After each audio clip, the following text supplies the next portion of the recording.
We need to use this time to think. We're not going back. But where are we going? What do we want for our planet, our communities, our future?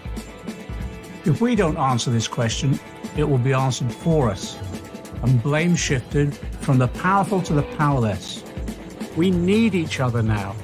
We need to reflect and reset, strategize, organize, assemble, collective power. This is a network. Join, claim the future.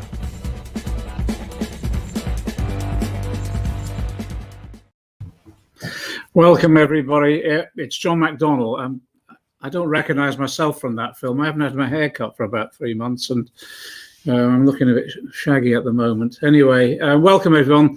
Let me just give you the background to the meeting today and the Claim the Future initiative.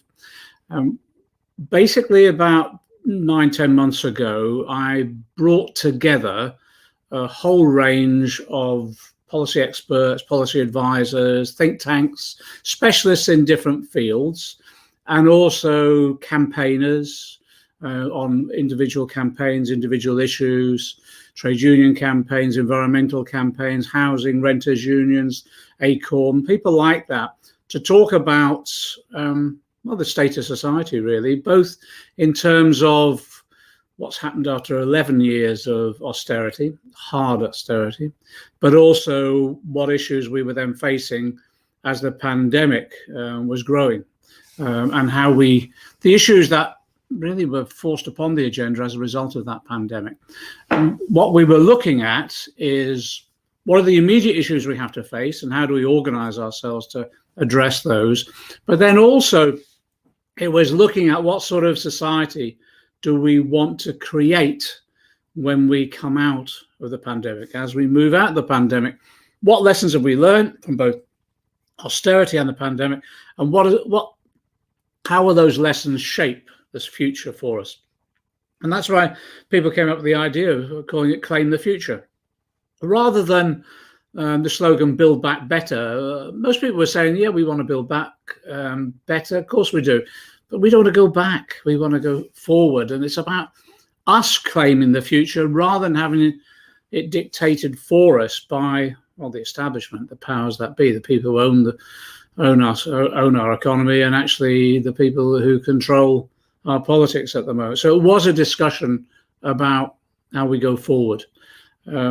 And what happened was that we had a whole series of different panels set up of these experts on a massive range of subjects. I think we had about 20 panels in the end, talking about what do we do about our economy, how do we secure jobs for everybody, the right sort of jobs, how do we make sure they're properly paid, how do we make sure everybody, whether they're in work or out of work, do actually have a quality of life, a decent income, which gives them a good quality of life.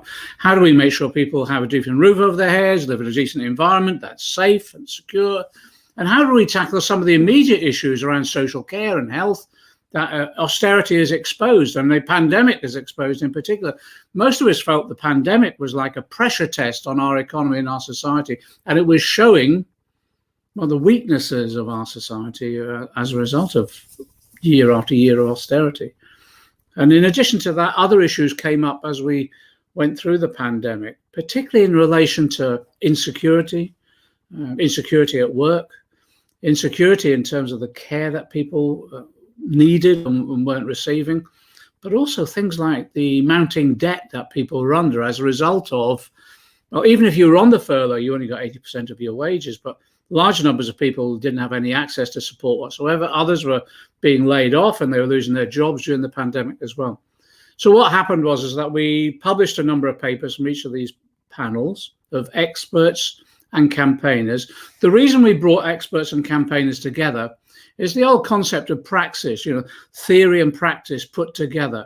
How you, of course, you theorize, you examine, the policy experts will look at a particular issue, but actually sometimes the best people to advise you on a way forward are the ones who are at the front line of dealing with those issues. So we thought we'd put the think tanks as well as the campaigners together, and in that way we'd get some of the better discussion but also better solutions.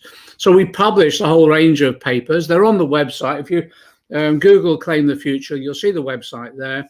And there's a series of individual papers, and it ranges across everything, as I said, from employment, the economy, health, social services, social care, issues around housing, of course, around the current financial situation that people find themselves, particularly with regard to debt, how we finance all this, what a fair taxation system looks like.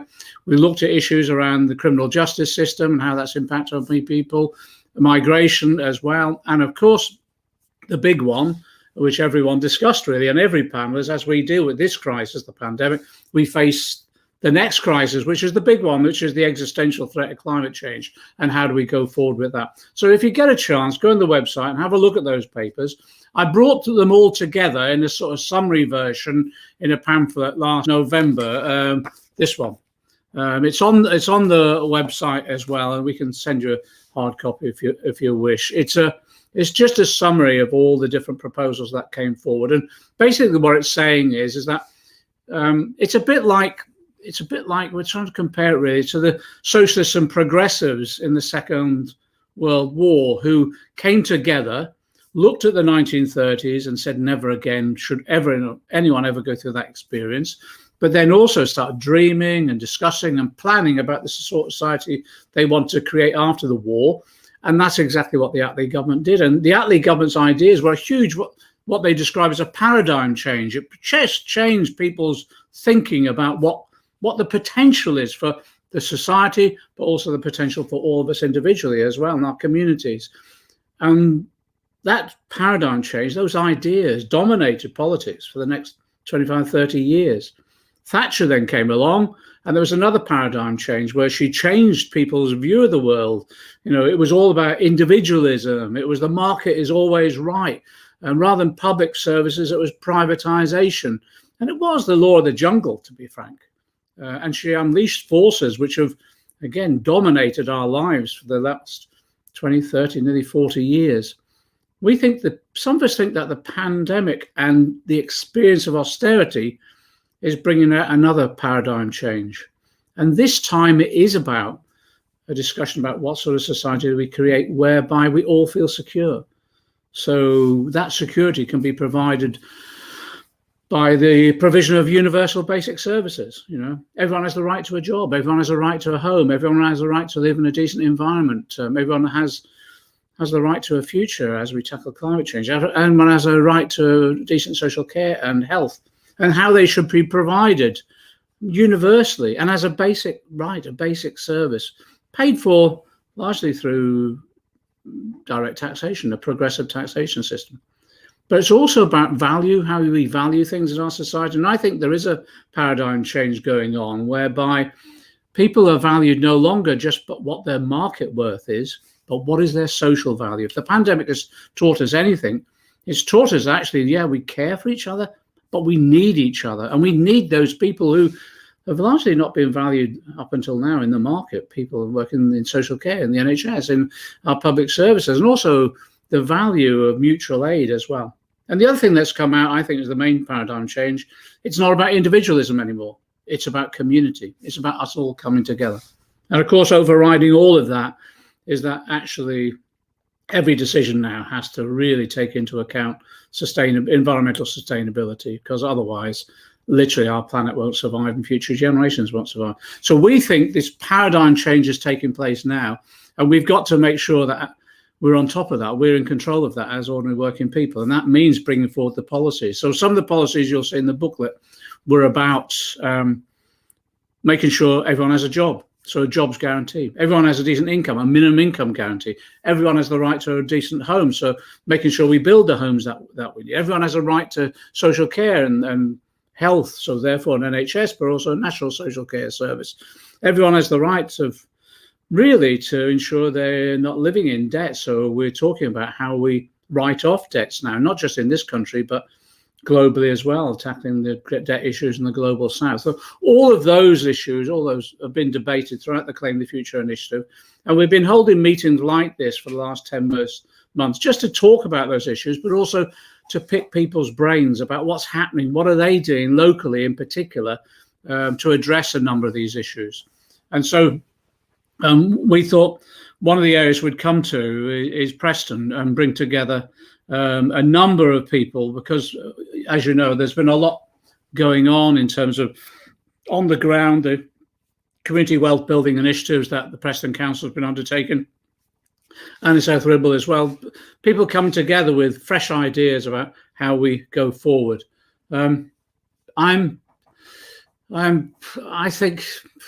I really do think, even with a Tory majority of 80, we're in a situation now where, yeah, we've got a Tory government that actually I think is trying, I don't know, its performance is such that we've suffered badly as a result of a combination of their incompetence, but also I think their underlying absolute disregard for what ordinary working people need. And I, even in those circumstances, I still think, even with Labour in opposition, on the ground, we can still change things. And I think Preston, through its community wealth building model, is demonstrating that. But I also think that on a number of issues, we can build up an unstoppable climate of opinion for change. And as a result of that, I think we will secure change. I think partly it will result in that we need a change of government course, we do. But in the meantime, if we can build up that unstoppable climate of opinion, not only can we prevent this government damaging our community even further, actually I do think we can ensure that we start shaping the agenda for the future. So that's what Claim the Future is all about. We've got a series of speakers, and then we'll have questions, etc. at the end. Dan Lewis, who sets up all the technical stuff for us, always reminds me, so look, I'm asking people who are watching or involved to like, share, comment, follow, and subscribe to Claim the Future. And in that way, it just means that more and more ideas get out there, but more importantly, we got much more feedback from people, because a lot of the stuff that we've done has just been listening to people and then feeding those ideas into the discussions that are taking place about how we develop policy for the future. It's been really exciting. It's just been remarkable. And one thing leads on to another. I just give the example of the housing discussion. The housing discussions were about how do we make sure we provide a decent roof over people's heads because of the problems of overcrowding homelessness at the moment. And yeah, of course, we need to start building council homes again. But in the meantime, yeah, we need to control rents. But also we have to confront landlordism. So when Keir Hardie stood for leader of the Labour Party and as the leader of the Labour Party and stood for election, he campaigned for socialism, but he also campaigned for the end of landlordism. So one of the policies that's come forward in our discussions is, why don't we campaign for the end of landlordism? We control the number of properties a person can own. We prevent companies owning properties and ripping people off as a result. So it's that our ideas are evolving all the time, I think, with real creativity. I'll introduce a number of our speakers and then we'll have questions and comments. Okay, as much as we possibly can. But it's good. We've targeted this discussion in terms of Lancashire overall, and I just think there's huge potential in here in Lancashire and then the Northwest overall for the future, particularly around the development policies around Green New Deal. But I wanted to also introduce one of our new Labour MPs who was elected at the last occasion, and who I think has made a tremendous mark and just has brought quite a significant talent, I think, to the House of Commons, in particular in the debates, but more importantly to the Labour Party and the trade union movement, progressive movements overall. Some of you will have seen some of the speeches she's made and interventions she's made, but I just think she's someone who will provide us with the foundations of solid socialist representation in the future. And it's Zara Sultana. Zara was elected for one of the Coventry seats at the last election.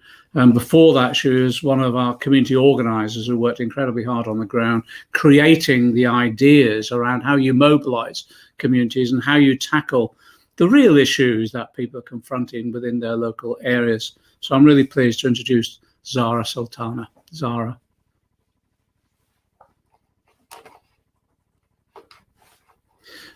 Zara, I think we need you to unmute. You think by now I would know how to use technology, and yet still having to humiliate myself online with so many comrades. But it's an absolute privilege to be with you all virtually here today. Thank you so much for that introduction, John. It's an honor to be in the PLP with people like you, like Jeremy, like Diane, people that I look up to and people that I'm incredibly privileged to be working alongside. Last Monday, as many people know, marked International Women's Day. And I know, like a lot of women, this has felt particularly pertinent this year with the news and the disappearance and the murder of Sarah Everard. I've not been able to really think of much else. So firstly, I just want to extend my solidarity and love to everyone on this call, all the women, and affirm my absolute commitment to do everything that I can to end male violence against women and girls. This weekend, we've also seen the very worrying denial of the right to protest, with police forces across the country saying that socially distanced vigils for Sarah would be illegal.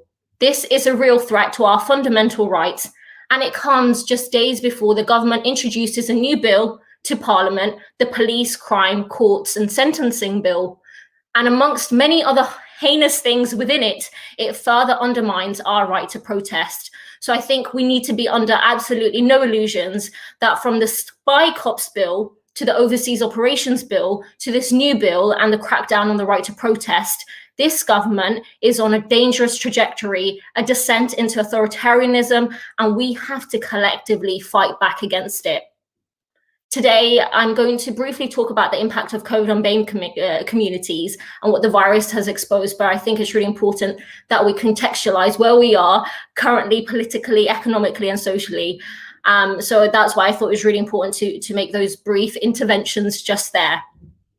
As we know, when we look at COVID and the pandemic, it has affected us all, but it hasn't affected us all equally. The impact on us differs depending on who you're talking about. Black, Asian, and minority ethnic groups face a significantly higher risk, and people in poorer communities have died at twice the rate of those in richer communities. When the reports first came out about how COVID was disproportionately killing Black and brown people, I posted it on social media, as we do nowadays. And I said that we needed to tackle the injustices that gave rise to this inequality. And I received a really strong backlash. I receive a really strong backlash to a lot of things, but on this particularly, I saw people who were blind to systemic racism, and they thought that I was accusing COVID-19, the virus itself, of being racist, of being discriminatory, rather than the idea that it is operating within a system that inherently discriminates. And that's why Black and brown people were being unequally hit. That explanation, of course, focuses on the fact that Black and brown people live in higher rates of poverty. They live in overcrowded housing and are disproportionately represented in frontline jobs. That analysis or explanation didn't occur to them. And that's how some people don't see systemic racism. But as the pandemic has raged on, it has become impossible to ignore.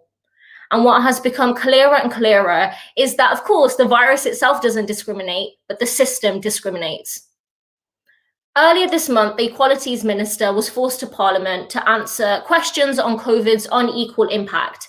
And members across the House highlighted the injustices, from the fact that Bangladeshi and Pakistani people were 3 times more likely to die from COVID than white people in the second wave, to the fact that unemployment for ethnic minorities has risen to nearly double the rate for white people.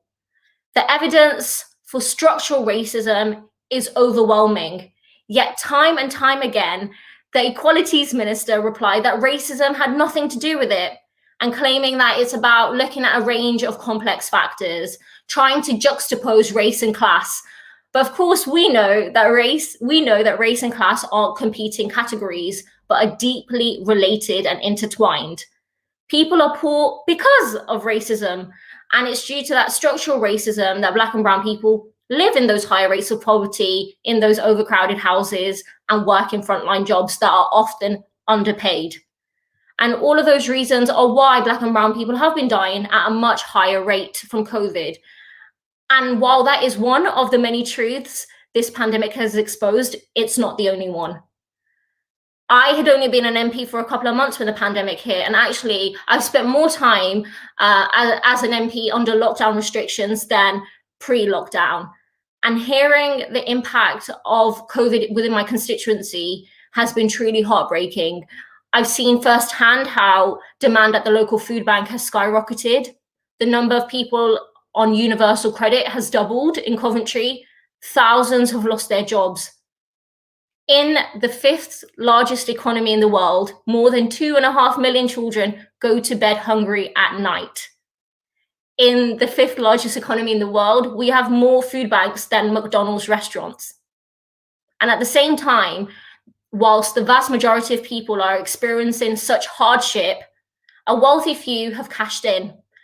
Last month, the Secretary of State for Health was found to have acted unlawfully in his handling of COVID contracts, breaking transparency rules that were designed to safeguard against corruption, and his department stands accused of awarding fortunes to Tory friends and donors. That's a staggering £881 million handed out to just 8 big Tory donors. And we know that these rich millionaires and billionaires don't give their money out just because they're generous. If that was the case, they should be paying higher tax. They give this money because they want a government that works for them, not for ordinary working people. And if you look at the economy before the pandemic hit, that's exactly what they were getting. While median incomes and earnings are down nearly 5% in the last decade, the wealth of the richest 1,000 people has more than doubled. While the vast majority of working people have had a decade of services cut, the super rich have had their taxes cut. And the pandemic has exposed that the economy isn't simply broken. It works well for those at the very end of the spectrum of income and wealth. It is truly rigged. It works for the vast minority of people, the wealthy few. And this rigged economy has meant that the virus has hit much harder than it had to, because it thrives on poverty and inequality, exposing brutal cuts to public services. But at the same time, it's not the only crisis that we face. We have a crisis of poverty, a crisis of inequality, and a climate crisis that is overshadowing it all. And that's why I believe, like John and like many others in the Socialist Campaign Group, that as we emerge from this crisis, this is not the time to tinker around the edges. It's 40 years of neoliberalism that got us to this place in the first place, and it's not going to save us now. We can't go back to that failed model. And that's why I've said that this needs to be our 1945 moment. Back then, from the rubble of war, working people came together and refused to go back to that old society that was unfair, unequal, and unjust. They created the NHS, they built the welfare state, and they built millions of council homes. And today, that ambition, that scale is exactly what we need. And at the heart of it has to be a People's Green New Deal, a program of economic transformation that combats social injustice and the climate emergency, that invests in green technology, in infrastructure, in services, that creates 1 million well-paid, unionized jobs. It brings industries into public ownership, and it gives our key workers a pay rise, not claps, because clapping doesn't pay the bills. So more than anything, I think at this moment, we all need to be thinking of our key workers, our NHS workers who deserve a proper pay rise. And that's 15%, not 1%, not 2.1%, 15% to make up for a decade of lost pay. And we're going to do this by making the super rich and big businesses who have made obscene profits through this pandemic, like Amazon, pay their fair share. So to conclude, instead of returning to a rigged economy of the past, with a People's Green New Deal, let us build this fairer society and let us claim the future for the many. Thank you so much for inviting me and solidarity, and I look forward to the Q&A bit. Thanks, Zara. Thanks ever so much. We're now going to have a series of Lancashire accents now. We've grouped them all together, which is terrific. Not that Zara's accent from Coventry isn't there.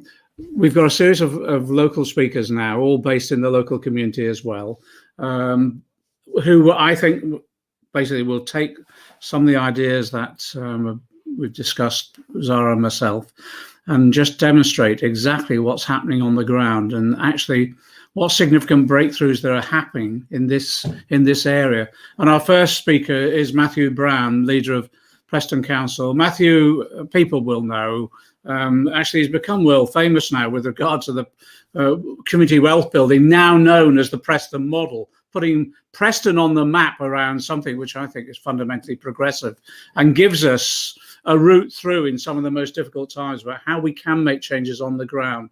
Again, Matthew and I have been working together for a period, but it's been his motivation, to be honest, and his, I think, absolute commitment and hard work that has enabled this to put this item on the agenda in a lot of the political discussions that are taking place now, not just here, but across Europe and as well as in America. Over to you, Matthew. Okay, thank you very much, John. Thanks for the kind invite to this fantastic event. And, really pleased to be doing this for Central Lancashire, Preston and South Ribble as well, anyone in surrounding areas. And it's been said quite eloquently by both John and Zara. It really is what kind of society we want in our community going forward, because we just can't go back to what we had before. It's been a real collective trauma that we've all suffered. Preston, South Ribble, Lancashire, everywhere really. And we've got to really look at how we build something that's going to be more humane and that really does have a kinder, more gentle society where everyone can benefit from the resources which we all produce, really. So I'm going to speak quite honestly, really, about what I faced as leader of Preston City Council, a relatively new leader, and being, thrown into this horrible pandemic back in, February, March last year, with not an awful lot of experience about how we actually deal with the worst public health crisis that we faced since the Second World War. And I think it really does. It does actually ask a question about the kind of economy and politics we've had for the last 40 years, in the sense that we actually couldn't respond the way that we wanted to it. It's like many of us wanted to do everything we could do, and we did do everything we could do, we still do, but we're not given the infrastructure and support from central government. And I think having years of austerity, years of deregulation and privatisation, that really has affected our capacity to actually respond to all that.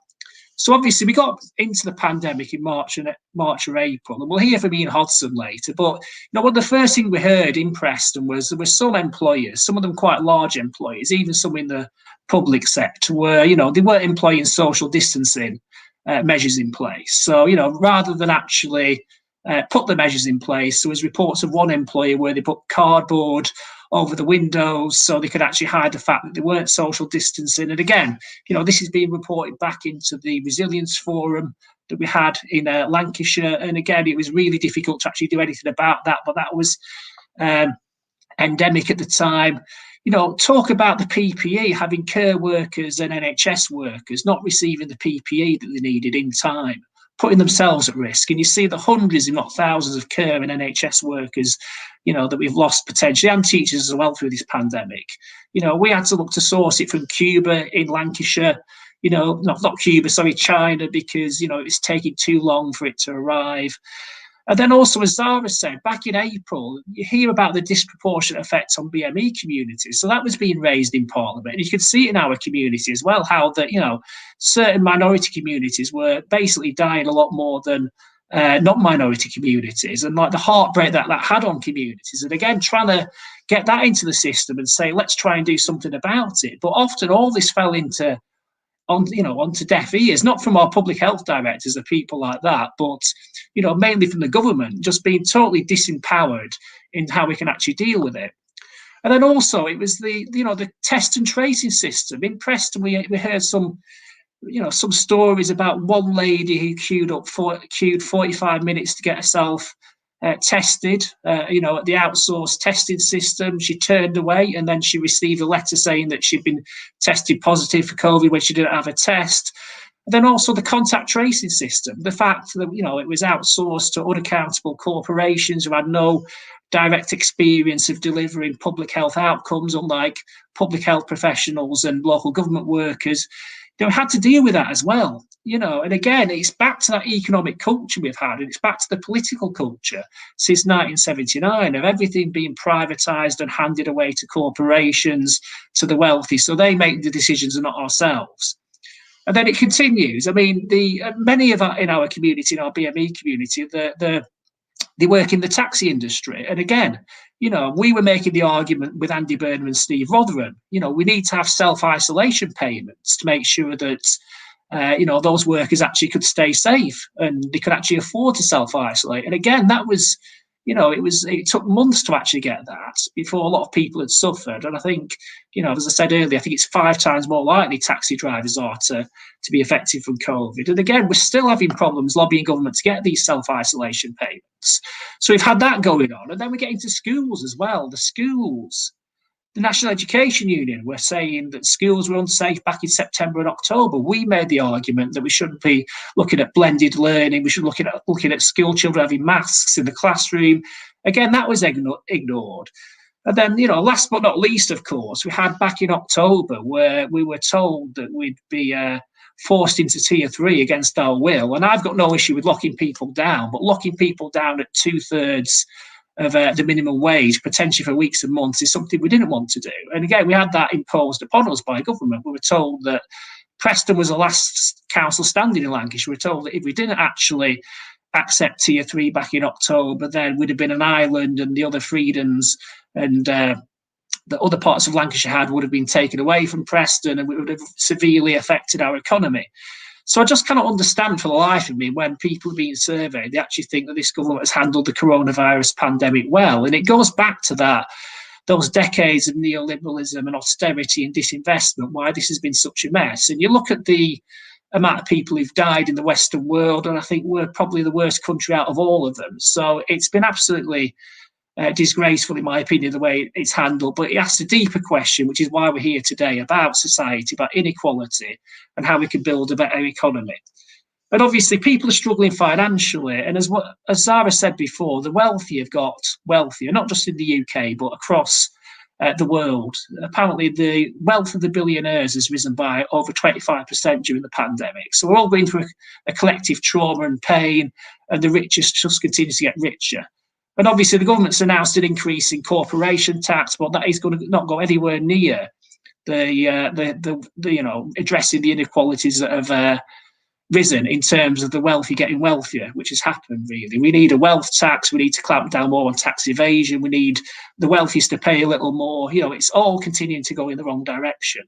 And the question is that, we're heading towards an American system, really, where you've probably got about 8 individuals which have the same amount of wealth as the bottom 50% of the population. And if you actually have that level of inequality in our society, it really is difficult to live in a democratic society because, the very wealthy people find a way of influencing politicians. And I'm really pleased we've got Labour MPs like Zara, John, and many others that actually got the courage to stand up to these interests and actually call it out for what it is. The wealthy are often, in many ways, trying to influence the democratic process to our detriment. So obviously we need a transformative Labour government, and obviously we'll be campaigning for these policies going forward. These policies are very popular. If you talk about nationalisation of industries, if you talk about a higher minimum wage, if you talk about workers on boards, if you talk about worker ownership, these policies are popular amongst most people in the country. And even many Conservative voters, ironically, actually support some of these policies. But crucially as well, and we'll hear from, we've got 2 fantastic cabinet members in Preston and South Ribble for community wealth building. We've got Freddie Bailey and Aniela Bielinski, and we'll hear from them later. But we've got to try and build that fairer and more democratic economy now, really. There's so many exciting things happening. The conversations around who actually owns the local economy, who controls the wealth of the local economy. Labour councils weren't really talking about this 10 or 15 years ago, and they are now, which is really fantastic. So community wealth building, it's a growing movement now. So obviously Preston started this back in 2013, quite famously, myself and Martin, who's a good friend of mine in the cabinet, we met in a pub with some people in the think tank, and it all really sprung up from them. But we've been thinking about these ideas for some time, really. But it spread to Salford, North Ayrshire, Newham, Islington, many places north of Tyne. People are on this agenda now, looking at the ownership of the economy, looking at a democratic economy, and how we can make sure the wealth we all produce with various policies and initiatives is spread around as evenly as possible. And again, this inequality has led to the, disproportionate outcomes for the poor, for BME communities, and for the disabled. It's them that have actually been at the receiving end of an economy that just works in the interests of the top 1%. But the community wealth building movement, you see exciting experiments that are taking place in the UK, and it's also taking place now in many American cities. It's happening in Ireland, interest from Sweden, many places, even Africa. There's this real movement now to say we've had enough of this, right? We're just sick and tired of an economy that works for multimillionaires and big corporations, and we actually want to take control of our own local economies going forward. So, I mean, John was with myself and Freddie at an event just a couple of weeks back where we had the Deputy Mayor of New York City who's talking about how in New York they're looking at public ownership at a city level. They're looking at worker ownership. They're looking at food co-ops where the community can come together and actually organise in food purchasing co-ops, so they actually decide which food they buy and how much it costs. And you see that in many places. So whether it's policies around public and community banking, whether it's worker ownership, whether it's insourcing services that have been outsourced, whether it's municipal ownership, whether it's building new council housing, whether it's expanding the real living wage and looking at trade union recognition, or whether it's working with our big hospitals and institutions with our labour councils and saying we want to spend a lot more with locally based businesses, creating well-paid jobs in local communities. You're seeing a huge economic movement, and you've seen it also about how it can tackle the climate emergency. There's big pushes now to divest from fossil fuels. As part of our strategy in Preston and Lancashire, we're making the argument that our public pension fund, even though it's investing locally in our community, which is rare, that it should look to invest in clean energy as well. And again, we're looking at how the council can work with its public sector partners to actually produce energy networks which can produce energy for the community. Because you've seen the way that the big six energy companies have behaved in the last few years and decades, and obviously we want to create these alternatives. So these ideas of this movement of community wealth building, it really is building very, very radically, and it's a movement where we're getting support in Preston from trade unions, faith organisations, environmental campaigners, even local businesses in our local NHS and university behind it and see the merit in it. So, we've got to really do what we can now to actually, tackle these injustices and make sure that out of this pandemic where we've had such a collective trauma, where so many people have lost their lives and suffered, that we just can't go back to what we had before. And to actually do that, we've got to get involved in debates like this with Claim the Future and other ways of actually debating how we can actually move forward to something better, because we cannot go back to what we had before after this. We've had a decade of austerity before this, and now we've had this on top of everything else. Before that, we've had child poverty doubling since 1979. Enough is enough of this. We've got to really fight for these ideas. So as John says, we create a groundswell of opinion that we're just not going to put up with this anymore. And a lot of this can be done locally, and regionally now. And we see very, very, very, lots of Labour mayors, on very radical agendas now. And it seems to be across the party. Liam Byrne, for example, Labour cooperative candidate in the West Midlands, it's across the Labour Party in many ways. He's saying, we need to look at establishing our own energy company, building council housing, establishing our own bank, and tripling the size of the cooperative economy. So, John and everyone, thanks so much for inviting me. It's been a pleasure, and thanks for coming down to do this in Preston, South Ribble, and around in central Lancashire. Really appreciate your support, and I look forward to hearing everyone else and taking part in the question and answer session later. Thank you. Terrific. Thanks ever so much, Matthew. That's really great. It sets up the discussion that we're about to have. I just think it also enthuses people that I think we've always believed, haven't we, that change is going to come from the grassroots. Change is going to come from local communities. Don't expect it to be given to you nationally, certainly not under the Tories, but even under a Labour government. You need a movement. It's about a movement from the grassroots that will change the world. Part of that movement is the trade union movement. And our next speaker, Ian Hodgson. Ian is let me get his title exactly right or he'll never forgive me, is the National President, El Presidente of the Bakers Union, Bakers, Food and Allied Workers Union. I worked with Ian to set up the Bakers trade union group in Parliament. And to be honest, I've never worked so hard. He's a hard taskmaster, a real agenda. But in addition to that, he reminds me every occasion as well, it isn't just about being in Parliament, it's about supporting people on the ground, on the picket lines, if necessary, as well. And I think people need to recognise in the industry in which Ian's organising in is a tough one, where endemic low pay over generations But the Bakers Union, I think, is just, it's phenomenal in the way it organises, in the way it mobilises, but also in the way, I think it just raises the level of political education and discussion, both in its own union and also across the trade union movement as well. Ian, over to you. Thank you very much for that introduction, John. And obviously, it's always a pleasure to work with you, and obviously the work that you've been doing, both as when you should have been the fully fledged People's Chancellor that we was hoping and we all deserve to have got, but it hasn't ever dampened your work rate in fighting for people to have better lives. And I think, you know, this campaign is really important to put this into where it needs to be, into our workplaces and into our community. So it's a pleasure to have been invited along today, especially alongside the fantastic people who have been invited to speak on this platform today. And obviously we just heard from Matty there, outlining why Preston, if you go to Preston, is a fantastic example of what can happen when you have local politicians working in the interests of the community. I'm gonna start, because obviously, you know, we class ourselves as a very much as a campaigning trade union. We've been around since 1847, so we've learned a little bit.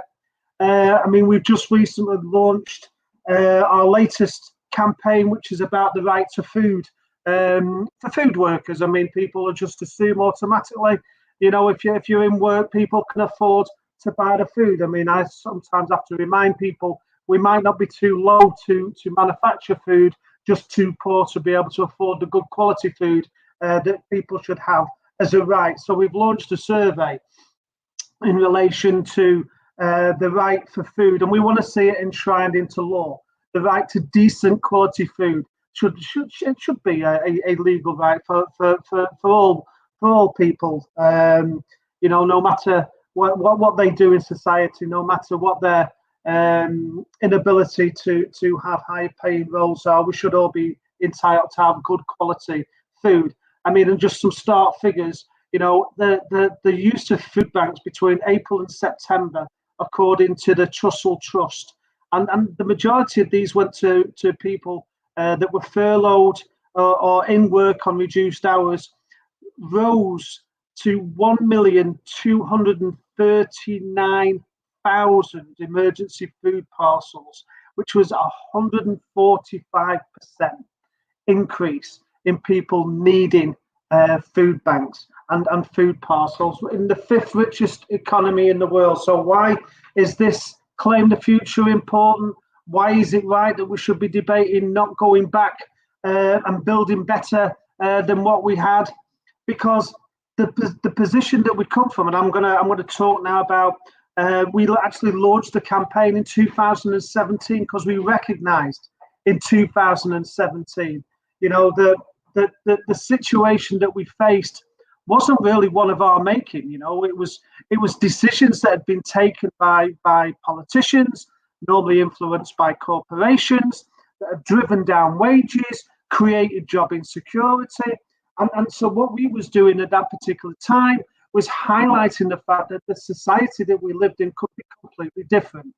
And we did this by deciding that we would campaign at that particular time around raising wages to £10 an hour, demanding the end of 0 hours contracts, and calling for the end of discrimination in pay, which relates to people on certain ages below the age of 25 now, being treated less favourably, not because they didn't have the skills, just merely because they weren't at the appropriate age. And we campaigned, you know, for £10 an hour, the abolition of 0 hours contracts, and the abolition of youth rates. And that really connected with people and gave us an opportunity to organise workers and what's always been viewed as a sector which is too difficult to organise. So trade unions have very much avoided going into there. But we demonstrated, and our members demonstrated, that actually, Once people were galvanised around a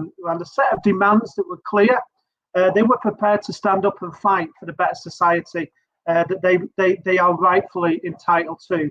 And we saw strikes in McDonnell's, which led to people being offered contracts of employment.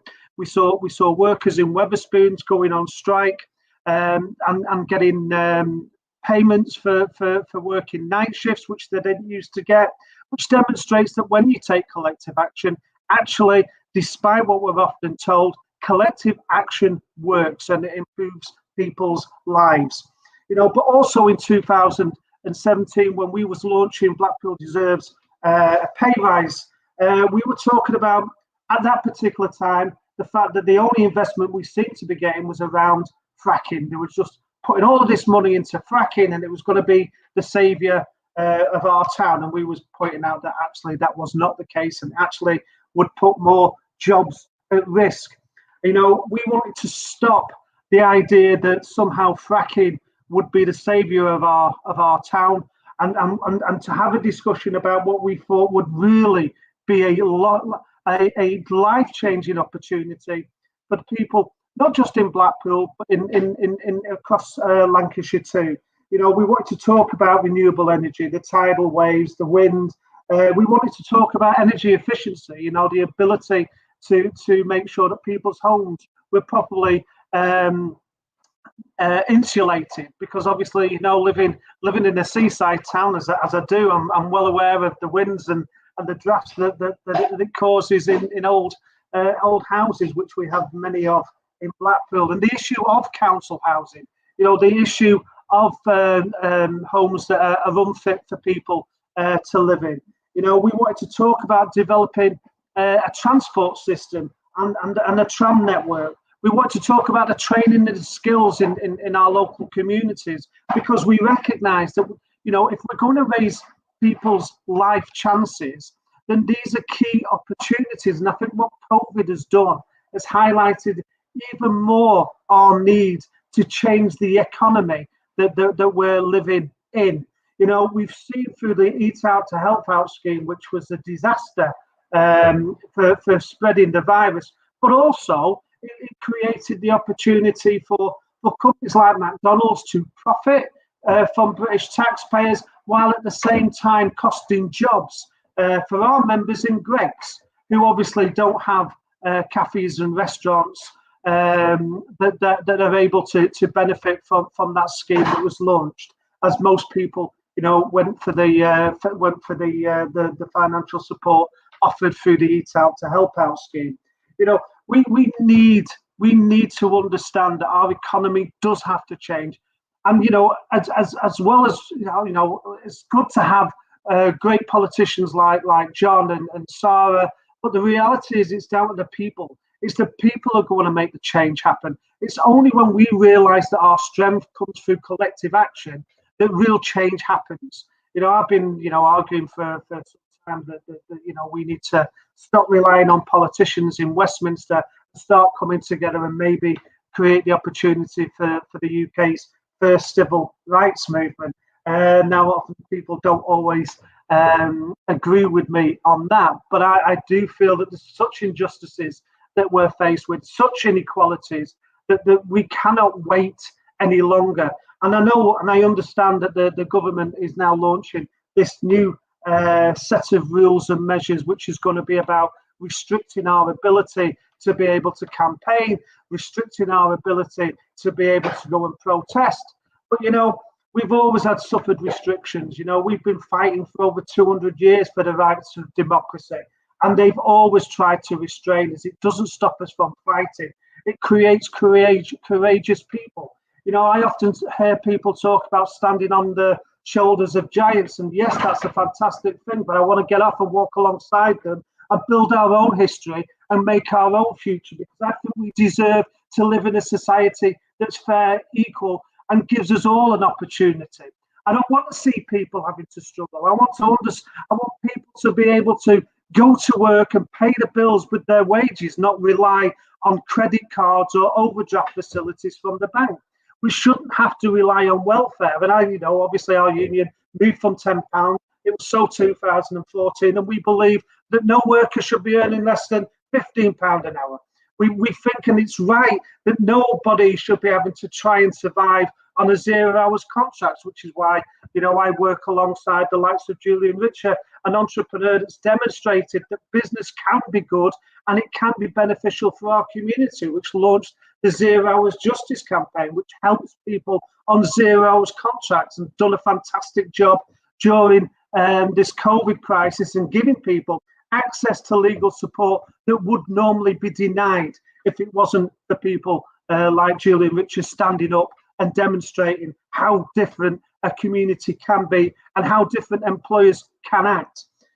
I think it's really, really important that when campaigns like this are running, that we support it and get behind it, but make sure we're going back into our workplaces, because that's where this conversation really needs to happen. It's not me talking to people who are already committed to change. It's about using the language in the workplace to make them understand that the society that we live in can be different.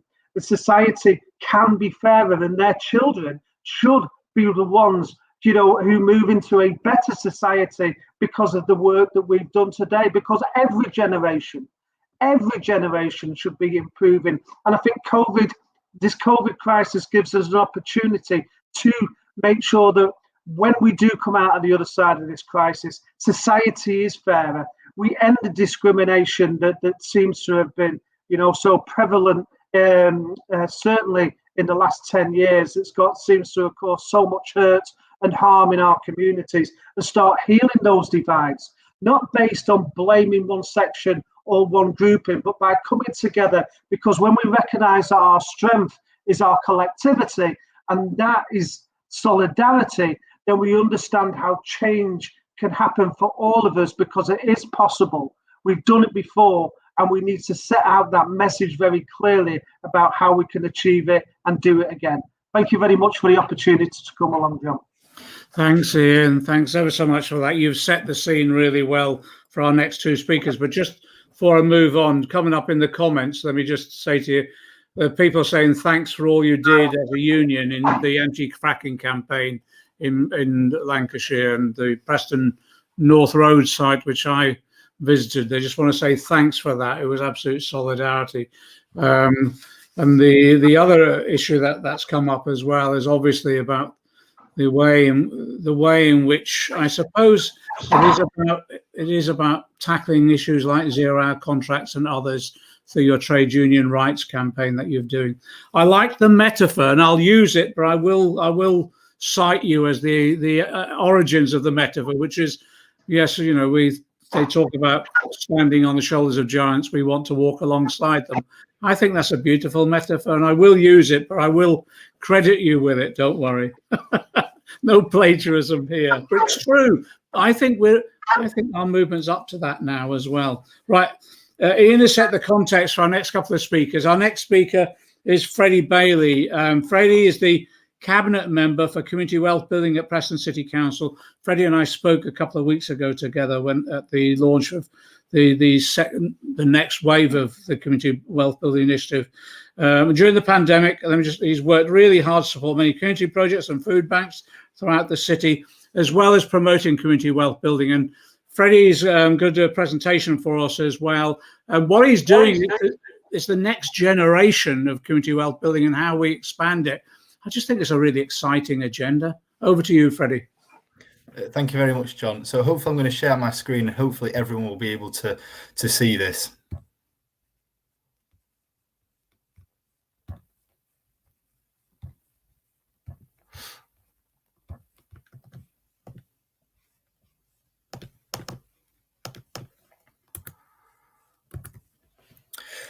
So obviously, as John mentioned, I'm Freddie Bailey, who's the Cabinet Member for Community Wealth Building. I'm just going to give a brief talk on the Preston model.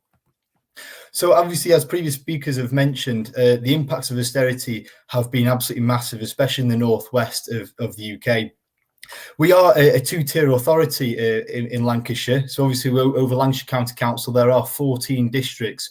Now, this graph does show how much austerity has impacted Preston City Council. As of the 2019 to 2020, in that financial year, we received absolutely no money in our residential, in terms of revenue from the central government. It shows how much money that has been lost to Preston residents due to austerity.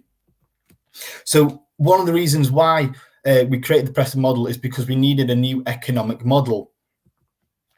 Obviously, as previous speakers have talked about, the absolute disconnect between and the wealth inequality throughout the world. So the 8 richest people in the world own more money than the 50% of the poorest, which is an absolute shocking statistic. There's also a disconnect between the growth of the UK's economy and poverty. As we can see from the graph, since the 1980s, GDP has actually increased in the UK, whereas poverty and income for ordinary people has stayed in real terms the same. It shows a real disconnect and shows that wealth is leaking to the top 1%. Our new economic model, which is obviously community wealth building, has become known as the Preston model, which Councillor Matthew Brown, the leader of Preston City Council, introduced us to. It started off by looking at anchor institutions, which are prevalent in every single city or region, working with local housing providers, police, private businesses, education, other local governments, and the NHS, to really look at what they spend in public procurement and see if we can actually impact on the ordinary people. What we're trying to do is understanding our wealth, harness its potential, and ensure that it's shared to all the people across Preston and Lancashire. One of the examples of this is procurement in Preston. So the photo on screen now is of our Preston markets, which we spent £3 million regenerating. This was broken down into smaller contracts, which allowed ordinary people in Preston and Lancashire to apply for those contracts.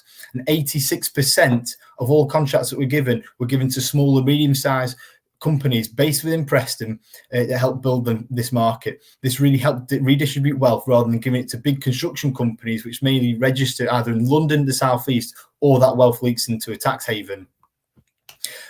The other old markets, which were built in Preston in the 1960s, we have demolished this. This was contracted to for 1.5 million to a local construction firm, employing over 30 people. This company was actually registered in Preston in one of the most deprived wards within Preston, obviously creating jobs, good employment, good wages to the people of Preston and redistributing that wealth, to creating further jobs. This is just one example of what we've done, but obviously, as you can see from the tables and pie charts here, it's actually increased a spend within Lancashire-based organisations by just under 200 million between 2012 and 2017. And that's an extra £200 million that we can spend within our local economy and that ordinary people in Preston and Lancashire have. What has this meant for the Preston residents? Between 2011 to 2019, wages within Preston have actually increased on a weekly basis by £104. Compare this to the Northwest average, which is £90, and the UK's average of £70. In Preston, it's increased far faster than all other areas. So what are our next steps in terms of community wealth building? We're working with our anchor institutions further, leaders and officers, and developing even more institutions, making it more sustainable for the future. We're also looking how we can influence that spend better and look at different delivery models. We're also looking at the wider spend and also evaluating the success of community wealth building. We're also looking to create more cooperatives and a community bank. Obviously, I mentioned the previous slide about the old markets being demolished. This will hopefully make way for a new cinema complex, which will be council owned in the city centre. This is looking to be around £40 million and will be owned by Preston City Council. We'll be using a construction firm that is based local and it's not for profit, and we're adapting to modern changes in terms of the high street changing. We're also developing a procurement framework which will really look to give money back to the local people. We're also pledged to create 10 new worker-owned cooperatives within Preston, and we want a more cooperative economy within Preston. This would mean more democracy within our economy, a fairer economy. It will hopefully mean an equal opportunity and also a decrease in the wealth gap. In our 2019 manifesto, we did pledge to create a community bank. This will, working with Wirral and Liverpool, create a bank which will lend to small to medium-sized businesses across Merseyside and the northwest of England. This will help redress inequalities, store wealth, and hopefully stop the leakage of the leakage of money out of Preston and Lancashire to tax havens. And also look to invest within small to medium-sized local businesses that are usually overlooked by the big six banks. Sorry, just going back to that slide. If just 3% of the economy within the where we're looking at setting up across Merseyside and the Northwest invest within this, we could look to lend out over £400 million to businesses that would be excluded from the normal banks. In January 2021, Preston City Council also voted in favour of trialling universal basic income in Preston. This would mean that everyone would get a set monthly income regardless of means. It wouldn't be means tested, it would be an economic right. It would also give employees more flexibility and workforce more flexibility. And obviously, this pandemic has highlighted that people need more job security. It also gives more people the opportunity to get involved in care roles such as family or the voluntary work as well, and will create a much more fairer economy within Preston. Obviously, I just want to thank John for having me on, and obviously I'm looking forward to hearing the rest of the speakers. Thank you very much. Thanks, Freddie. I tell you, it's just so impressive. It's a hell of an agenda. It's really impressive. Thanks for that, Freddie. We're going to come back. There's questions coming up in the comments about some of this as well. I'll come back to. There's a few questions around UBI and the link with universal basic services, etc. I'll come back to you on that one. Thanks for that. That was I just never fail to be impressed. It's absolutely brilliant. Thanks, Freddie, for that. Leading on from that, let me introduce Councillor Aniela Bielinski. She's the Cabinet Member for Community, Social Justice and Wealth Building for South Ribble Borough Council. And she's been central to developing the Community Wealth Building Action Plan that they have there as well. Aniela, you've got a presentation as well, haven't you? Yeah. Great. Yeah. Thanks, John.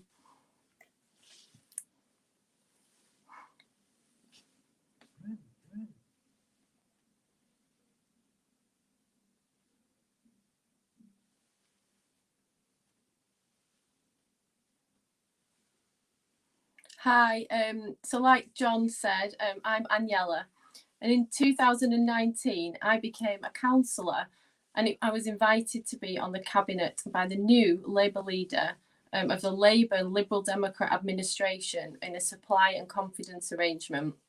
And I was given a new cabinet role as community, social justice and wealth building. Wealth building was brand new in South Ribble. We took over after 12 years of conservatism in the context of austerity, which the Conservatives in South Ribble didn't seem to recognise. And I'll explain a little bit about that as we go along. So next slide, please. Why community wealth building? So as you can see, government grants have decreased, and I think everyone's kind of alluded to that through the previous talks. But the Local Government Association has estimated that 60 pence in every pound has been cut out of local government spending since 2013, and we're still waiting for the results of the Fair Funding Review. And so we still don't know going forward how much money local authorities are going to have to continue providing the services that residents and people really need. South Ribble recognises a gig economy and precarity of employment. And something that everyone needs to recognise, I suppose, is the increasing automation, and even the local governments are increasing automation where possible. In work poverty, the mantra of work helping people out of poverty simply isn't true. We can see that ourselves and we can feel it ourselves as well. And in South Ribble, life expectancy in some areas is 7 years lower than in more affluent areas.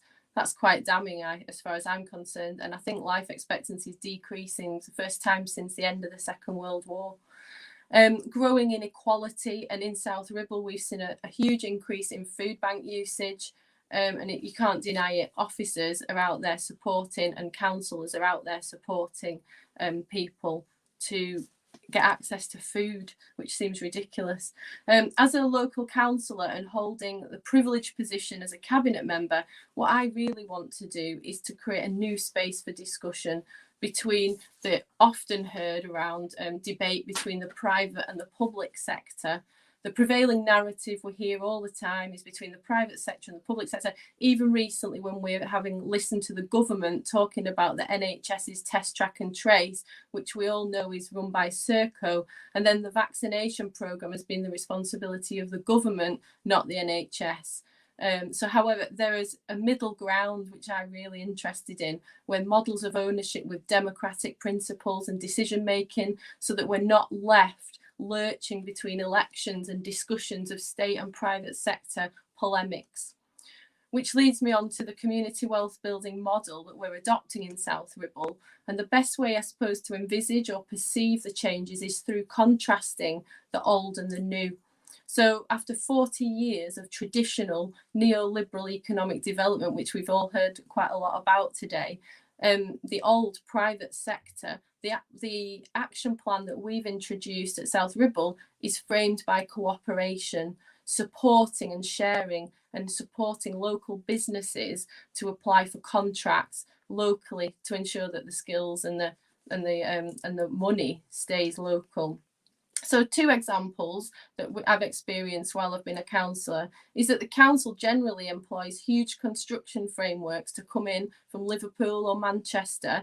They bring all the skills in with subcontractors, and then as soon as the job's done, they all go again. And this action plan will ensure as much as possible that companies can come in from outside, but they ensure that we employ apprentices and things like that, and those skills stay local. And an additional example is Serco running leisure centres, which is quite common around the country, and insourcing is a real priority in community wealth building. And finally on this point is the fact that we're always measuring by gross domestic product and growth focused, when really in the current climate, with the climate change motions, the emergency, we should really be looking at the social and environmental value of where we're spending money. So when we're spending money, understanding the impact that this is having on environment, society and the economy. And it's important, this isn't just about the economy. We hear all the time, is it value for money? But I think we can see more clearly now than ever from the good examples around the world, which countries have put public health at the top of the agenda, have ultimately come out of the COVID crisis better off. And it appears that the herd has been sacrificed as well as the economy in the UK. And that's evident on the website, Our World in Data. So next slide, please. What is South Ribble doing? As I said earlier, the Labour and Lib Dem, with the support of the Lib Dems, took over South Ribble in 2019 after 12 years of conservatism. We've only been in power for 2 years in May, but we've transformed the council. We've adopted and developing a community wealth building approach, particularly in light of the COVID-19 crisis, with a desire to make South Ribble more resilient in 3 to 5 years' time, with a bespoke action plan of community wealth building founded on a baseline of what we already do at South Ribble. So we've established what we already do and we're building on that. We're applying the Social Value Act. It's something which exists on gov.uk. The government's already agreed that. Anyone can go and look at that Social Value Act with a new social value monitoring officer. And we have some absolutely exciting news. And we've just received a letter to say that we're going to receive 25 million for a town fund for Leyland Central and Huff Lane. And we're also going to have a new leisure centre, potentially an extra care scheme, and over £50 million of spending over the next 3 to 5 years. If we can direct this money into social, environmental and economic benefit, then I think that we stand a good chance of making a real difference. On the list, we've also implemented a holiday hunger scheme, and we didn't wait for the start of COVID. We implemented this in October 2019, and the impact on austerity again was not recognised. I'd just like to share a little story with you. When I got given the cabinet position, one of my roles was to run and support the gateway, the entrance to the civic centre. And when I took over, it was part of my role. I was inundated with requests to have donation boxes, banners, advertisements to be placed in the entrance. Charities and businesses alike said that they had not been allowed to place anything in the entrance to the gateway as it would clutter it up. Officers confirmed this on various occasions, stating the local food bank had been rejected and not allowed to collect donations from the civic centre. Now we collect both food and school uniforms, and we distribute them as well. So not everything has to be around money. It could just be soft changes that the council can make and impact the community positively. As well as that, we're using 106 monies, and we're building the first social homes in a generation in South Ribble with affordable rents for families. We're set to insource leisure in the summer when our contract expires with Serco, and the council is setting a high standard and ensuring all employees receive a living wage, including apprentices from their first day. We have set aside cash to set up a credit union to support families which may otherwise be forced to use loan sharks to get by. And we have established a food bank network, so all food banks are supporting one another, and the council supports them as well. And this is a huge shift from the previous 12 years. And finally, you can't see it on my presentation because it's gone off the bottom, but cooperation is at the heart of everything we do as a council, including the way we run our community development hubs. Autonomy is given to groups to determine their own agendas, and councillors consult with residents to establish the needs and the desires of local communities independently. Next slide, please. For us, for me as a councillor, decisions should be made with cooperation and compassion in mind. And I would argue these policies are common sense policies. People should be at the heart of decision making. Community wealth building can be adapted anywhere. I'd just like to emphasise that. South Ribble doesn't have a city centre or a university, but we can still apply the principles of community wealth building, especially when we have money, like I suggested, going through the budgets. South Ribble hasn't got money to support co-op startups like Preston, what we do want to do is encourage business startups to look at cooperative models of ownership. And they can come to us for advice on that. And we need to be brave and believe that we can make a difference. But for me, who loves evidence, I'm evidence-based counsellor, we don't need to have faith, because there is so much information and evidence out there. And we're lucky to have people like Matthew Brown, Dr. Julian Manley and Andrew Birchall, who are all explored options from around the world and brought these ideas back to us to use to challenge the status quo. And if you just go on to the final slide, for people who want more information, detailed information about the foundations of community wealth building from my perspective anyway, I'd also like to mention 2 excellent books which really for me provided the foundation for why and how we should win these arguments. I'm not on commission, by the way. Thank you, John.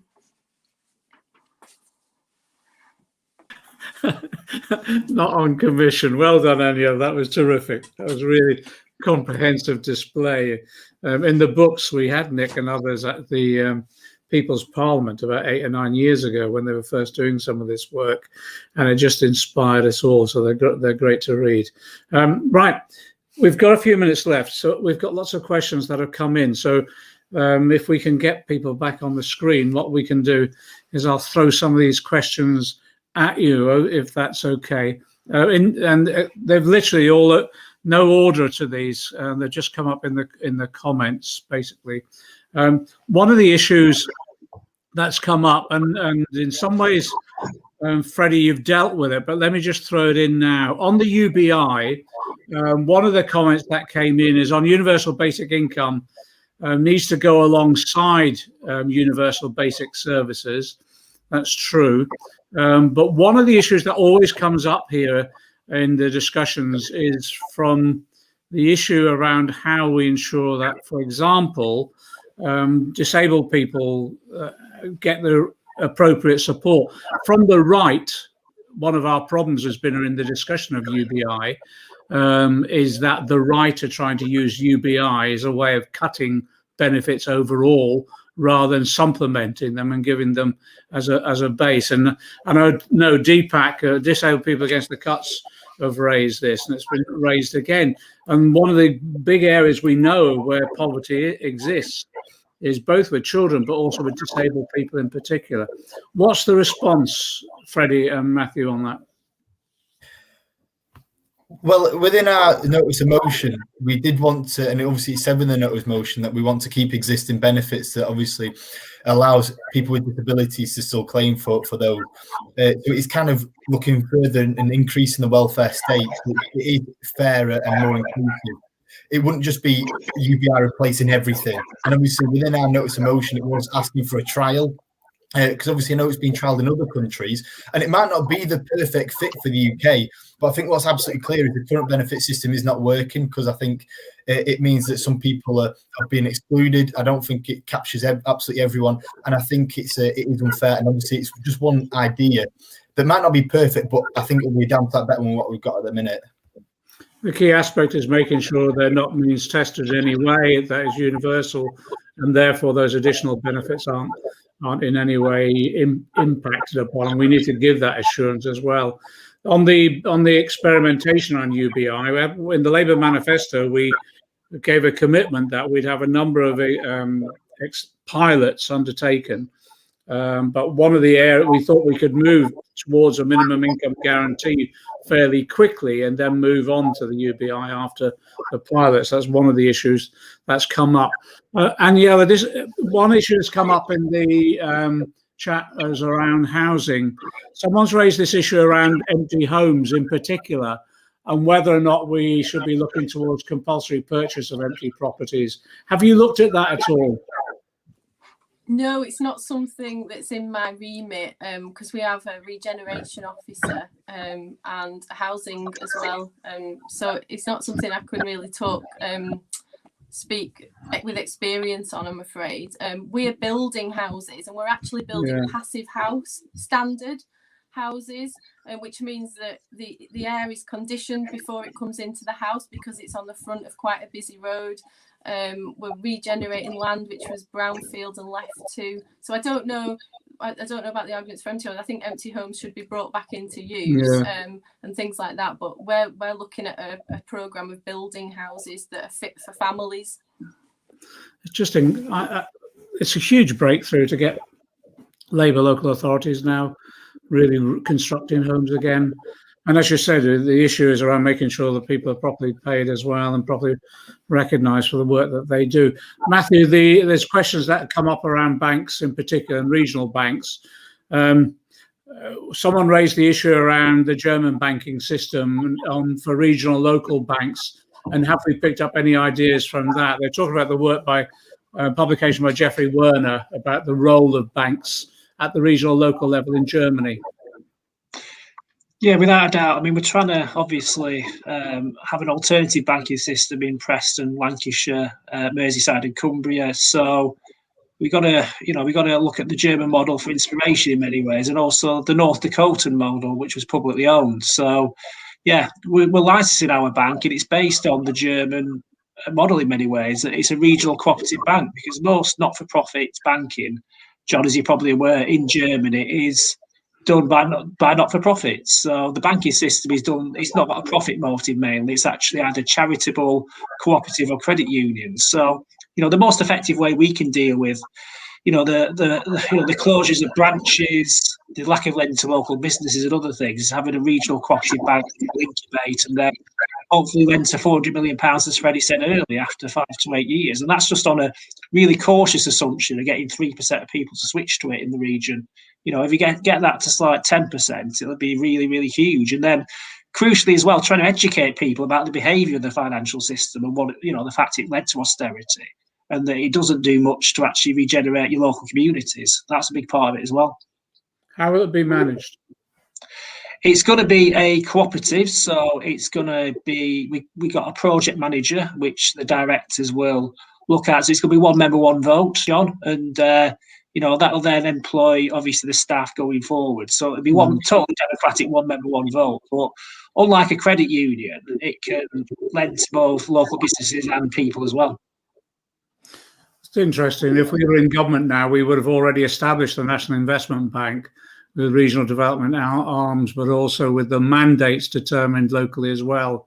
In effect, what you're doing is providing the basis upon which can be built upon for any incoming Labour government, but independently, which I think is most probably a more effective way of doing it, because people feel a bit more of a sense of ownership at the local level when they see that local investment. And that's how it's worked largely in Germany, particularly with regard to the investment around their development of the environmental programs for alternative energy sources as well. The other issue that's come up, I hate to do this to you, Zara, but it's been come up a few times, and all these ideas are brilliant, and when people hear of them, it's the point that Freddie and Daniela made, they just think they're common sense, but they don't hear of them because of our mainstream media. And quite the reverse. They hear of a distortion of all of that. You've had a bit of that. How do you cut through it? The point that you make about the media is so important, because our print media is dominated by billionaire press barons, and it's within their interest to perpetuate and propagate a certain narrative that causes more division, spreads racism and all of those other horrible things in society. And that's why alternative media is so important. And on the left, we have, Novara, we have Claim the Future, all of these things are really important. And we've also got magazines like Tribune, and it's really important that we support all of these amazing causes. I'm thinking so many off the top of my head. There's Double Down News. I'm going to get told off if I miss a few, so I'm just trying to think of as many as possible. But there are organizations that we should support, that we should really invest in, because that's what's going to break some of this dominance that we see in society. It's really important that social media, of course, plays a role, but it's not enough. I think at the heart of it is having a connection with our communities, and that's why community organizing for me is so important. When you're having a meaningful, deep conversation with someone on the doorstep and they say, oh, I've heard this about the Labour Party, or I've heard that the Labour leaders like this, and you're able to actually have a genuine conversation where you're listening to them. You're not ridiculing them. You're not telling them that what they think is, ridiculous. You're actually having an honest conversation. I think that's how we break down barriers. At the moment, it's incredibly difficult. And I think spaces like this play a really important part. And we need to have even more of this.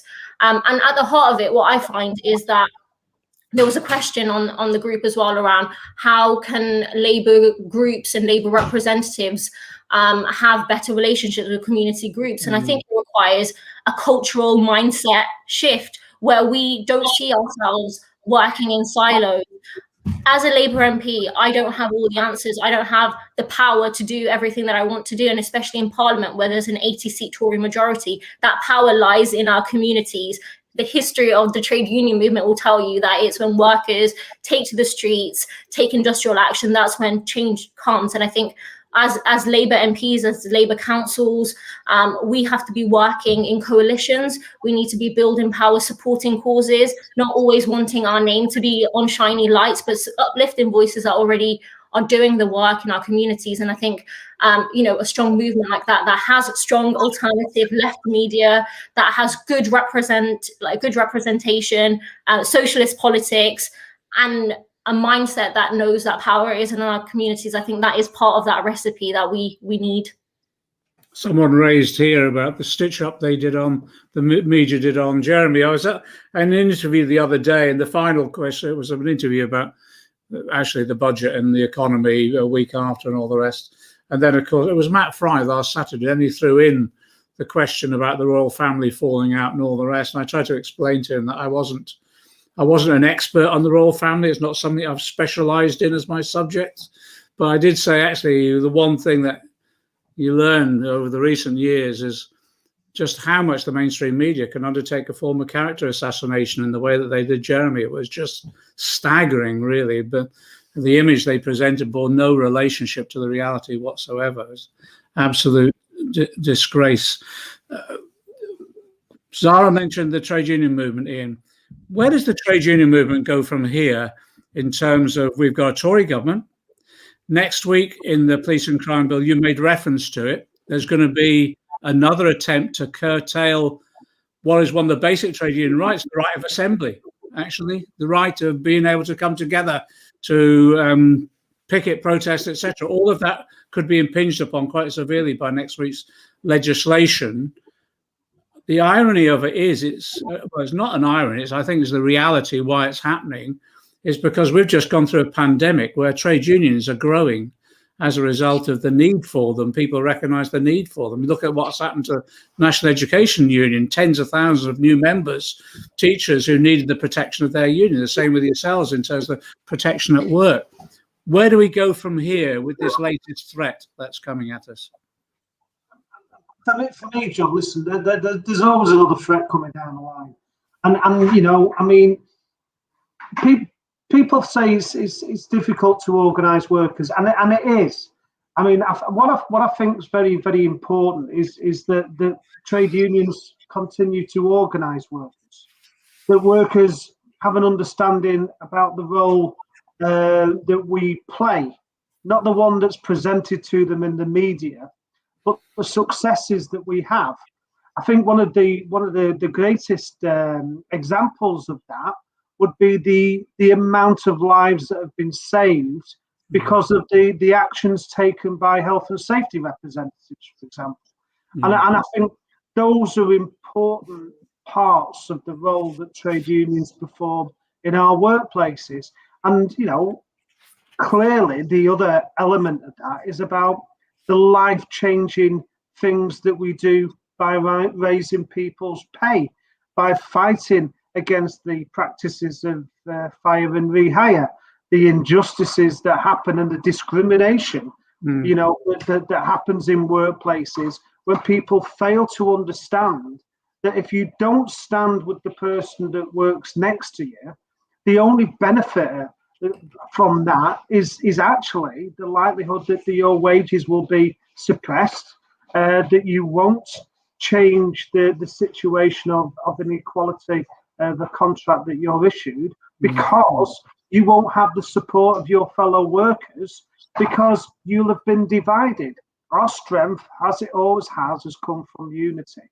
And, you know, if they want to pursue us through legal changes in legislation, which they often do, then I think it's the job and the duty of trade unions to resist it. And then if necessary, like with all laws, break them. The reality is, if the legislation goes through next week, it will impinge upon everybody who simply seeks to assemble and make their voice heard. Because in the legislation, it gives wide powers for the police or whoever to interpret whether a disturbance is taking place. So you can imagine that there's, you know, in the chat people have put up about DPAC. Well, and you remember in the demonstrations that we were supporting from DPAC, that in Parliament Square, it was making a lot of noise. It was sitting down to protest, and it's the same with Extinction Rebellion and all that. But I think that will spill onto picket lines as well, almost certainly now. So I think it's quietly they're trying to get it through, but I think it's possibly one of the most dangerous pieces of legislation we've seen in terms of the ability to us to mobilise as a social movement. Anyway, just a final question to you all, which is an easy one really, is how do you tackle climate change? Okay, in your respective roles.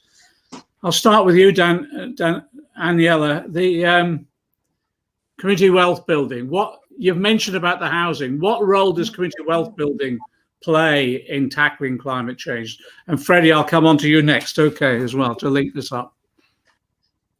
I think that the bottom line is the Social Value Act, and that is making sure that when we spend money, the environment is taken into consideration. So that whenever you've got £1 million contract, 20% of that goes towards environmental projects or environmental schemes, you know, and things like that. At South Ribble, we've just passed the climate change emergency motion, and we actually have a separate group which works on climate change. So we can do that in conjunction with community wealth building, and it'll all tie in really nicely together to work towards things. I mean, community wealth building, one of the biggest things, which I think is probably the biggest challenge, is the investment. Like Lancashire's pensions are invested into fossil fuel industry and things like that, and it is about changing that investment. But I don't think South Ribble can do that on its own. No, but something that really annoys me, I've worked in local government, so I've got a local government pension. I'm part of the local government pension scheme, and it infuriates me that they're still investing in fossil fuel. I don't want my money running that way. And also, they've had some dealings on overseas tax avoidance schemes as well, which actually the Tories throw at me. But I said, actually, it's run by a Tory council. But there you are. Freddie. Yes, obviously, just building on what Aniela said, obviously, part of the Preston model is about procuring locally. So obviously that kind of reduces the carbon footprint. Obviously, I mentioned in my presentation about our cinema complex and our social value procurement framework. Obviously, it'll have a big environmental impact on that, and obviously that will kind of set the council's agenda going forward. But also, one of the big things as well is our community bank. It will also look favourably on social enterprises and initiatives that focus on trying to change the environment to try and make it more sustainable. And obviously, we're going to try and do the best we can. And obviously, there's a huge amount of barriers in the way, but I think we're really sort of trying to sort of bend the rules and do everything we can to really make as much of an impact. Matthew, I've been saying, I was interviewed in the local media yesterday, and I was just saying that actually the Northwest, Lancashire, it's the ideally placed, isn't it, in terms of tackling climate change because of Ian mentioned it. I know he was joking partly about Blackpool and the wind and all the rest of it and the waves, but it's true. You know, you're surrounded by the potential. You know, we were talking at one point with Stevie Rotherham about a barrage across the Mersey that would then. Cat Smith was lobbying for Morecambe and elsewhere. The potential is absolutely enormous, and you're the area that killed off fracking in this country. Yeah, indeed. You know, it was fantastic, that peaceful movement around John, the anti-fracking movement. A lot of it was outside Preston. It was, I think, about 5 years ago. Cat Smith turned up actually when it started. She's just been an MP, I think, for about a month or two. So yeah, so there's been a huge groundswell of resistance to it, and we hope it's not coming back. But in terms of the agenda more generally, I just think we need a fundamental reconstruction of society. And myself as a council leader need to make that argument as well as yourselves as MPs, really, because I think it's this kind of like, you know, materialistic, profit-seeking values that we've had, which this compass is about in many ways, that we've got to try and replace, really. The problem we have is we'll do everything we can, and we're looking at, you know, municipal energy, community energy, as Aniela said, trying to get our pension fund to divest and put it into, you know, clean energy schemes locally. But, you know, we need powers and cash from government, and until we get that, it's always a challenge. But we'll do what we can. One thing we are flirting with at the moment is, you know, potentially around the 4-day working week. Could we actually potentially trial that as a council, in part of the council? You know, but that's something, you know, I don't want to give my chief executive a further nervous breakdown with some of these radical policies, really. I probably want to get other councils to do it with us. But, you know, things like that we need to do. And then also, you know, I'm part of this Key Cities network with Salford and others, and we're saying that in town and city centres, we should receive powers to have it as of right that people can request flexible working and get it. I think that's one of the things we're asking for. So things like that need to be done, because it's people travelling and over-consuming and, you know, having a like profit-seeking economy that's killing the environment at the end of the day. It's interesting, isn't it? Because 4-day week, broadband, all condemned 18 months ago as absolutely madcap schemes. Now all of a sudden on the agenda. I loved it when the BBC, it relates to the question I put to Zara. I loved it on the BBC when they were discussing the broadband proposal. They had the thing running across the bottom, broadband communism. They're all begging for it now. Ian, just come back, Green New Deal, etc. What's the role of the unions in this? I'm just thinking about our particular trade. If I was to say to you, about 2011, I'd just become the president. I said to Ronnie, I said, "What's our green policies?" And he told me, "Probably a Celtic shirt, mate." You know, we've gone from having no policies to our members, you know, taking part in fracking campaigns, being part of all these different campaigns up and down the country on climate. You know, we've established in many of our workplaces now safety, health, and environment committees. Yeah. We are you know, got initiatives going on with some companies, like, you know, planting trees for the amount of travel that people have in coming into their workplaces. You know, so I mean, that's the role that we've been playing as a trade union. You know, and it's about making sure that, you know, we have progressed as we've gone along, about making people aware that it's not some swampy issue. It's about real practical changes that they can impact themselves. And one of the reasons, of course, why we played a role in the anti-fracking stuff, which was a fantastic campaign, and those people that took part in that were so courageous.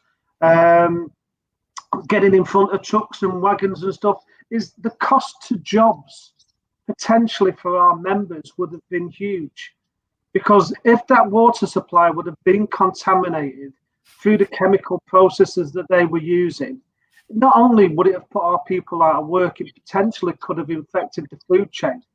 You know, so, you know, that's why it's important to our members. That's why it's a trade union issue.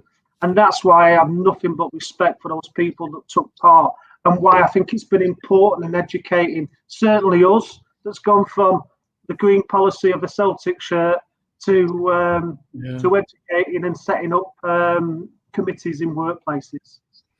The best part of the campaign for me, and I don't want to denigrate anything else, was the grannies. Can you remember them? The grannies campaign. It was just phenomenal against fracking. They were terrific. I thought, there's no way that this government or anyone else is going to withstand the grannies campaign. It was fantastic. Zara, finally, just coming to you, in terms of the Green New Deal now, where do we go with the problem that we've got is that you saw in the budget, the Tories, you know, to be frank, freezing fuel duties was a regressive step. They're now talking about reduction of duties on air passenger transport as well. So a whole series of measures, nothing in the budget on any scale, lots of noise, greenwashing, but nothing on any scale that would really have any impact on climate change. And we've got the embarrassment now as this country is hosting in Glasgow in November, COP26, when we could be, as the Climate Change Committee has said, missing virtually all of the targets that were set for us in tackling climate change. I think there's a huge irony when this government presents itself as the greenest government, when they're talking about opening coal mines, when they're leading trade summits in Africa worth billions of pounds in fossil fuels. And like you said, missing our targets. Even our target at the moment of 2050 is a death sentence to so many people, and we're set to miss that by 49 years. In the UK, there might be a kind of feeling from some sections of society that the climate emergency is, you know, in the future. It's hitting us now. Last December, the first recorded death of air pollution was recorded in South London, a black girl living in inner city London. Pollution is killing so many people in inner city communities. It's affecting their life chances. And actually, you know, we need to fight for this on the scale that is required. And it's not, you know, just banning plastic straws.